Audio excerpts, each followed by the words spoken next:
c'est un continent jeune, avec paradoxalement, parce qu'il a une mauvaise couverture sanitaire, des niveaux d'immunité qui ne sont pas mauvais. Et comme l'ont présenté deux médecins tout à l'heure, finalement, le continent de la planète qui a été le moins touché par le Covid et qui, je pense, va le rester de ce point de vue-là. Donc, il faut bien évidemment favoriser la vaccination, mais il faut rappeler quand même en Occident, qui parfois ne le voit pas, que c'est un continent qui est structuré pour bien résister au Covid.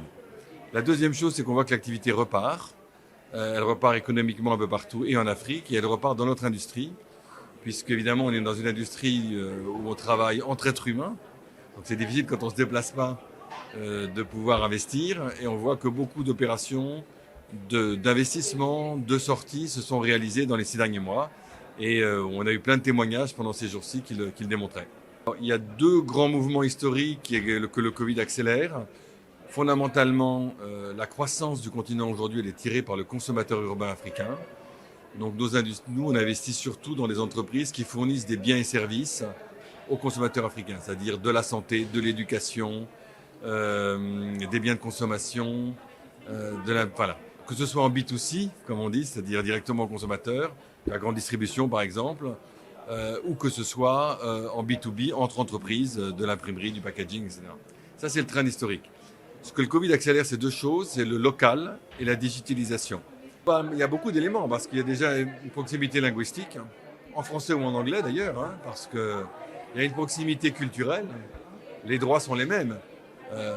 Il y a des préjugés sur les difficultés à investir sur le continent, souvent en Europe.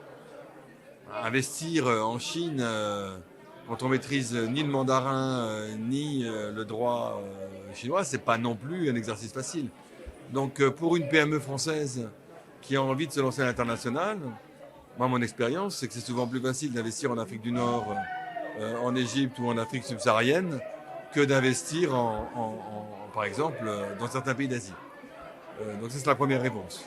La deuxième, encore une fois, c'est que sur le plan logistique, l'Afrique est quand même beaucoup plus proche de l'Europe que beaucoup d'autres parties du monde. Alors c'est compensé malheureusement par des insuffisances en matière logistique. Évidemment, les ports africains sont souvent plus inefficaces que les ports asiatiques, mais tout ça est en train d'évoluer. On a des hubs aujourd'hui qui se créent en Afrique, des hubs aéroportuaires, des hubs portuaires. L'exemple typique, c'est au Maroc, la zone de libre-échange Tanger-Tétouan, qui est devenue aujourd'hui un hub mondial de première catégorie et qui va irriguer l'Europe en produits dans les 20 ou 30 prochaines années.